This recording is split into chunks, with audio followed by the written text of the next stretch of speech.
कहना पड़ा कि जाकर के सजना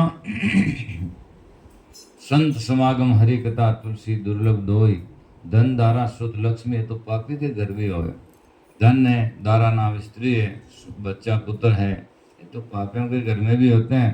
लेकिन भक्ति भजन जो है, सत्संग है, वो हर जगह नहीं होता है। इसलिए सुंदरदास जी ने कहा, तात मिले पुनि मात मिले, पिता मिले माता मिले, तात मिले पुनि मात मिले, सुत बरात मिले, युवती सुखदाई। औरत भी सुख देने वाली मिले। तात मिले पुनि मात मिले, सुत बरात मिले, युवती सुखदाई। राज मिले गजबाज मिले, सुत साज मिले, वन वंचित पाई। राजा मिले, गजनाव हाथी मिले, बाजनाव घोड़ा मिले, सब मिले। राज मिले, गजबाज मिले, सुत साज मिले, वन वंचित पाई। मन में इच्छा जो मिल जाए। लोक मिले, विधि लोक मिले, स्वर्ग लोक मिले, बैंकुट आ जाए। लोक मिल जाए, विधि लोक मिल जाए, स्वर्ग लोक मिल जाए, बैंकुट मिल जाए। लोक मिले, विधि लोक मिले, पुनि स्वर्ग लोक मिले, बैंकुट आ जाए। सुंदर और मिले सभी सुख बना, संत समागम दुर्लभ भाई। बाकी सब मिलना सुलभ है, सहज है, लेकिन संतों का समागम, संत महात्मा का सत्संग मिलना बहुत ही दुर्लभ हो, अति दुर्लभ है। और हो जाए तो महात्मा कहते हैं, जीव संत समागम होती जीव जलन सब जाय, जन रज्जब युग युग सुखी, दुख नहीं लागे आए। फिर जीवन में दुख नहीं लगता है। इसलिए मेरा सदगुरु बड़ा सयाना। तो सदगुरु बड़े सयाने समझदार क्या है कि लोक वेद मर्याद उल्लंघी। दुनिया में सजना दो बातें बहुत ही बाधक है। क्या है? एक तो लोक। लोक का मतलब है संसार के रूढ़िवादी धाराएं, जो संप्रदाय के जो नियम है एक बनाए हैं कि भाई ये करना चाहिए, वो करना चाहिए। ये दुनिया में बहुत सारे बंधन है। भक्ति भजन करें तो दुनिया क्या कह देगा, ऐसे लोग कहते हैं। साधना करें तो महाराज हमारे परिवार में ऐसा नियम है, हमारे दुनिया में संप्रदाय में ऐसा नियम है, तो उससे कहते हैं लोक। और वेद कहते हैं वाणी। भक्ति भजन करने में सार बात को समझने में आदमी समझता नहीं है, वाणियों में अरुझ जाता है। आप कहोगे वाणियों में अरुझता कैसे है? जैसे पानी में है, आदमी तैरना सीखता है तो कहाँ सीखता है? पानी में। पानी में बाहर तैरना सीखे तो नहीं सीख सके, पानी में पानी भी नहीं तैरना सीख सके। एवं की जमीन में तो हाथ पटके पानी में तैरना सीख गए। तैरना सीखता तो पानी में और डूबता है तो पानी में। बाहर ने तो तैरना सीख सके और ने डूब सके। डूबने का और तैरने का साधन एक ही है। पानी में ही तैरना सीखता है और पानी में ही डूबता है। अर्थात संत महात्मा की वाणी, विवेकशील महात्मा की सार वाणी सुनता है तो आदमी तर जाता है। और अविवेक की वाणी अनेक प्रकार के ग्रंथ जाल के बिना विवेक समझता नहीं है और सुन करके उसमें अरुझ जाता है तो वो डूब जाता है। कपड़ा को सिलने का और फाड़ने का एक ही साधन है। सुई से सिला भी जा सकता है और सुई से फाड़ा भी जा सकता है। उसको बिना विवेक उस पर लगा दो, कपड़ा फट जाएगा, और विवेक से उसको करो तो टांका लगा दो, कपड़ा सिला जाएगा। ठीक इसी प्रकार संसार में सजना एक चीज के दो पहलू होते हैं। उसको विवेक से काम लिया तो भला होता है, और अविवेक से काम लिया तो उसका नुकसान होता है। तो संत महात्मा हमारे दादू साहब के ऐसे मान संत हैं कि लोक वेद मर्याद उल्लंघी गया गिगनगर थाना। गिगनगर थाना का मतलब है वासना से, इंद्रियों से परे जीव का वास्तव स्वरूप को चीन गए। अब कहते हैं अगम छोड़ के आसन बैठा। अगम छोड़ क्या है? जाकर के आगे इंद्रियों से ऊपर है। अगम छोड़ के आसन बैठा, बेहद के मन माना, हद सो नाव नाश का विजय। हद सो इंद्रियां हैं और बेहद में इंद्रिया से परे हैं। अर्थात संसार है या संसार से परे है। अगम छोड़ के आसन बैठा, बेहद के मन माना, गाढ़ा श्रृंगार किया और अंदर। श्रृंगार क्या है? मगर जैसे कोई आदमी श्रृंगार करता तो किसी मोहने के लिए, किसी को अच्छा दिखने के लिए, ऐसे संत महात्मा के हृदय में श्रृंगार वो है शील का, संतोष का, दया का, भक्ति का, ज्ञान का। वो उनके हृदय के अंदर में श्रृंगार है। संत महात्मा का श्रृंगार अंदर होता है, दुनिया का श्रृंगार बाहर होता है, जो कभी टूट जाता है, कभी रूठ जाता है, कभी क्या हो जाता है। और संत महात्मा का श्रृंगार अंदर होता है, वो कभी टूटने का सवाल नहीं होता है। आदमी की सुंदरता सिंगारों से जाकर के सजना और शरीर से या जाकर के चमड़ी से नहीं होती। आदमी की सुंदरता जाकर के वास्तव में चरित्र से होती है। क्या शिवरी का शरीर कितना सुंदर था, बिल्कुल बेडोल था, लेकिन आज शिवरी का नाम लिया जाता है।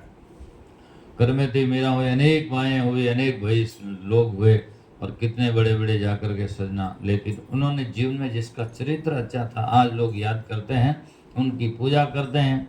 नहीं तो कई बहुत सुंदरता से शरीर में देखने वाले उसकी कोई पूजा नहीं करते हैं, न कोई याद करते हैं। तो इसलिए कहा गाढ़ा श्रृंगार किया और अंदर भेद भरम सब बहाना, दुनिया की अज्ञान की बातें सब तोड़ दिया। इसीलिए ब्रह्मानंद जी ने एक भजन लिखा, ऐसी करी गुरुदेव दया मेरे मोह का बंधन तोड़ दिया है? ऐसी मेरे गुरुदेव कृपा करी कि मोह का बंधन तोड़ दिया।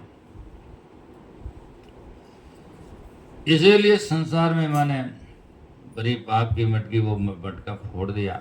ऐसी करी गुरुदेव दया मेरे मोह का बंधन तोड़ दिया। क्योंकि सबसे बड़ा बंधन क्या है? मोह का है, मेरापन है, अपनापन है कि ये मेरा है, ये मेरा है, मेरा है। और जब तक वहाँ ऐसा रहेगा तो वहाँ फिर जीव जन्म लेगा, वासना रहेगी। और संत महात्मा समझा देते हैं कि तेरा तो कोई है नहीं, मात पिता सुतनार, ताते सिमरो नाम हेमन बारंबार, तुझ मत जाने बावरा मेरा है सब कोई। और प्राण पिंड से बंधरा सो तेरा नहीं होई, घर की नारी को गिने तन की नारी जाए। घर की नारी कौन गिने? महापुरुषों ने कहा जीव शरीर में जाकर नारी अर्थात परिवार को कौन गिने? शरीर की नारी वो भी एक दिन नाड़ियाँ टूट जाएगी। तो परिवार वाले जो उनमें अर्धांग और अर्धांगिनी वो क्या कौन है और वो कब तक साथ रहेगी? तो फिर कहते हैं जोगी जति तपसी सन्यासी ऐ सब भ्रम भुलाना। ऐ लोग इस संसार में सब भ्रम में रुझ गए। कोई तो जाकर के योगी है, पूरा खांचा ताण में लगा हुआ है, शरीर को ऊपर नीचा करना। उससे मैं नहीं कहता बुरा होता है, लेकिन सजना कितना ही बड़ा योगी है लेकिन आज वो नहीं है तो ठीक है, 5-10 वर्ष ज़्यादा जी जाए, बाद में तो मरना ही है। कितना ही बड़े योगी संसार में हो जाएगा। तो योग से शरीर की क्रिया में जाकर के सजना थोड़ा सुख होता है, लेकिन कल्याण नहीं। कल्याण में वो कुछ सहायक जरूर हो सकता है, लेकिन केवल योग कर खांचा तान कर खेचरी भोजरी चाचरी उन्मुनी अगोचरी और जाकर के धोती नेति धोती वस्ती कुंजर त्राटक क्रिया है, नोड़ी क्रिया है, शिवगियों की 6 क्रिया होती है, उसको कर करके शरीर को साफ किया जा सकता है। और हो सकता है कि जो स्वस्थ जीवन हो तो 4-5-10 साल और जी सकता है, लेकिन आखिर में तो मरना तो सबको है ही है। तो कल्याण सजना ज्यादा उम्र से नहीं होता है, कल्याण तो सजना जाकर के समझने से होता है। ऐसा नहीं कि आप जाकर के खेचा तान करके या काशी में जाकर करवत लेकर मर जाओ, या जाकर के काशी में जाकर डूब कर मर जाओ, या ये कर दो तो कल्याण हो जाए। कल्याण के लिए हमें जीवन में मन को मारना होता है, समझना होता है। कुंभ वगैरह मेला में जब आप जाते हैं तो देखते के महात्मा कई तो कांटों पर पड़े रहते हैं, कई खड़े रहते हैं, कई पता नहीं धुनिया तापते हैं और चारों ओर आग लगा करके जा करके, और कई राख लगा कर बैठे हैं। कपड़ा तो पहनता नहीं, राख लगा लेता है। कई लोग ऐसे भी बैठे हैं पूरे शरीर पर गहना वेगान आभूषण पहरा हुआ है, सोने चांदी के गहने तो पहरे हुए हैं, कपड़ों का ठिकाना ही नहीं है। ऐसे महाराज भी बैठे दिखाई देते हैं। तो सोने चांदी का गहना से तो कपड़ा ज्यादा कोई महंगा है नहीं, पहनने से क्या हो गया, उससे क्या है। तो आडंबर बहुत सारे दुनिया में है। कई महाराज कहते हैं हम तो दूधाधारी है, बस दूध पीते हैं, बाकी खाली दूध पीते हैं। दूध पिए, किलो ब्रियो पिए, 100 रुपये हो जाए, रोटी खावे तो 50 रुपया नहीं खावे, खाली दूध ऐसे। और दूध तो एक आयुर्वेद में संपूर्ण पौष्टिक आहार है। बच्चा जब जन्म लेता है 2-3 साल तक दूध ही तो पीता, और क्या। और जिससे शरीर बढ़ता ही है, तो दूध पीने से कोई ऐसा थोड़ी है कि वो कल्याण हो गया है। और रोटी खाने से क्या नुकसान हो गया जीवन में। संत महात्मा ने ऐसी कोई वाणी हमने कहा कि भोजन छोड़ दो, उन्होंने कहा कम खाओ और गम खाओ, थोड़ा खाना चाहिए और जाकर के जिससे हमारे शरीर में सुपाच्य हो, अच्छी तरह से पच सके, हमारी इंद्रियां उत्तेजित ना हो, और इस प्रकार से खाना चाहिए। बाकी याद आकर के वो अकड़े से पकड़े से बैठ जाओ, उससे क्या फर्क पड़ता है, उससे कोई नहीं होता है। इसीलिए मैं कई बार कहता रहता हूँ। कुंभ मेले में एक बार मैं गया, जो एक बाबा जी थे महाराज, जो झूलो लगाड़ो यूं जगह में झूलर में छाती टेकड़ी न्यू कूबा पग जो खंबा जड़े बेगा, और मैं मवाद रस्सी पड़ रही है। तो मैंने कहा बाबा जी नीचे बैठ जाओ। क्या नहीं? मैं क्यों?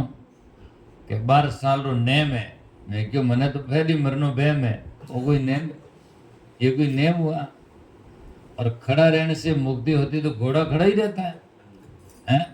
और जाकर के सजना ग्राम में खेतों में लोग गाय भैंस चराते हैं, पूरे दिन खड़े ही रहते हैं। तो खड़ा रहने से मुक्ति थोड़ी होती है, खड़ा रहने से नहीं होती, पड़ा रहने से नहीं होती है, और कहीं अड़ा रहने से नहीं होती, बैठे रहने से मुक्ति होती है। बढ़िया दुकान पर बैठे ही रहता है, उसकी मुक्ति हो जाए। तो इसीलिए मुक्ति तो सजना सदाचार से होती है, ज्ञान से होती है, बाहर आडंबर से नहीं होती है। इसीलिए संत महात्मा कहते हैं, कोई अन्न छोड़ने पीवे दूध, पण हरिने मिले बिना हृदय शुद्ध। कह कबीर चित चेतो अंदरे, नहीं तो पड़ोला जम के फंदरे। तो इसीलिए संत महात्मा कहते हैं कि बाहर के मान सिंह के जोधपुर दरबार हुए संत कहलाए। उन्होंने कहा, लागो रंग राम को रे जोगी, आप क्यों लगावे राख। अब शरीर में नाया धोया फिर राख रमा ली, तो वो क्या है? वो तो गद्दों से कम थोड़ी है। गद्दो ना धोन फंस जान राख में लौट जा, बस बात दीदी है। हाथी पानी में जाए पूरों को पूरा, पूरी सूंड थोड़ी सी बाहर रहती, तब तो पूरा पानी में चला जाता है। और जब बाहर आता है तो उसी सूंड से लेकर रेत लेकर के अपने सिर पर और उछाल देता है। तो इससे क्या हो गया? स्नान थोड़ी हुआ है, इससे थोड़ी होता है। तो इसीलिए महात्मा कहते हैं, लागो रंग राम को रे जोगिया, अब क्यों लगावे राख। जब राम का रंग लग गया तो राख लगाने की क्या जरूरत है? और राख तो वैसे लास्ट में शरीर की बननी जो हो रही है, इसका क्या कैसर तो पड़ेगा नहीं, राख ही तो बनेगा, और क्या होगा इसका। इसीलिए महात्मा कहते हैं, तुम जीवन में जाकर के भक्ति वेदन तो। इसीलिए कहा, जोगी जति तपसी सन्यासी ऐसा भरम भुलाना, और तीर्थ वर्ष जट पूजा करके उरले ही अरुजाना। अरे मेरा सदगुरु बड़ा सयाना। आज संसार में जाकर जहाँ जहाँ जाओ देखो पानी और पत्थर की पूजा हो रही है, और पानी में जाकर के गई साल जगह जगह लोगों में नदियाँ आई नहीं, अरे अब क्या भी आई है। तो मन लगे गई साल ज्यादा हो चलन चाली, काफी बरसाओं नदी आई, तो जगह जगह लोग या नदी आई तो जान जान के नदी आई पूजो पूजो। मैं कि एक बार उभा रहो नहीं आवेला दूजो पातो, है ना। पूजा नदी नहीं जानती कि मेरी पूजा कर रहे हैं, ये तो सजना दुनिया में भ्रांति है। नदी की पूजा करने से नदी आती तो संसार में बाहर जा कहीं वहां जाकर पूजा कर दो और कह दो भाई तुम हमारे गाँव में चल जा, नहीं आती है ये। और जितने संसार में हमारे पंच भौतिक तत्व है वो सब जड़ है, अबोध है। धरती धुजन डूगे किने नहीं सूझे, कोई नहीं पूजे, और कुछ नहीं रुकती नहीं है। और पानी की बाढ़ आवे तो कोई किसी से रुकता नहीं है, बस भाग जाओ तो बच जाओगे, नहीं तो वहां में से बह जाओगे। और जब आग लगती है तो भाई कोई मंत्र बोल दो, उन टाइम कुछ नहीं है। आग लगी तो जागो और भागो, तो जाकर बच पाओगे। और जाकर के हवा चलती है, तेज आंधी चलती है तो सोचना बड़े बड़े मकान ढह जाते हैं। और जाकर के जो 50-50 साल पहले से विकास हुआ, एक जाकर के 50 साल पीछे गाल देते हैं। तो यह है प्रकृति के पंचभूत, जिसको शास्त्रों में कहते हैं पंचभूत है। और लोग कहते हैं भूत आवेदन किए नहीं छोड़े, ये पंचभूत है। शरीर में हमारे तत्व है जो पंचभूत है, ये भी अप्रबल है। जाकर के एक एक में कितनी शक्ति है, ताकत है। आज देखो जैसे भी क्रेन में कितना कितना वायु का पावर ही तो है, जो वायु के पावर से कितने बड़े बड़े जाकर के उठा लेता है, कितना पावर है। और नहीं को मनुष्य होगा तो कोई भी हजारों मनुष्य उसको नहीं उठा सकते, और वो एक मशीन हवा के पावर से उठा लेती है। तो ये सब संसार में जाकर के सजना बहुत ही प्रबल है। तो जोगी जति तपसी सन्यासी ऐसा भरम भुलाना, तीर्थ वर्ष जट पूजा करके उरले ही अब जाना। मेरा सदगुरु बड़े सयाना, लोक वेद मर्याद उल्लंघी गया गगन कर थाना। तिमर मिटा जब द्रवि प्रकाश्या कैसे रहे छिपाना। और कहते हैं, शिव संकादिक और ब्रह्मादिक शेष नाग पुनि जाना, मेरा सदगुरु बड़ा सयाना।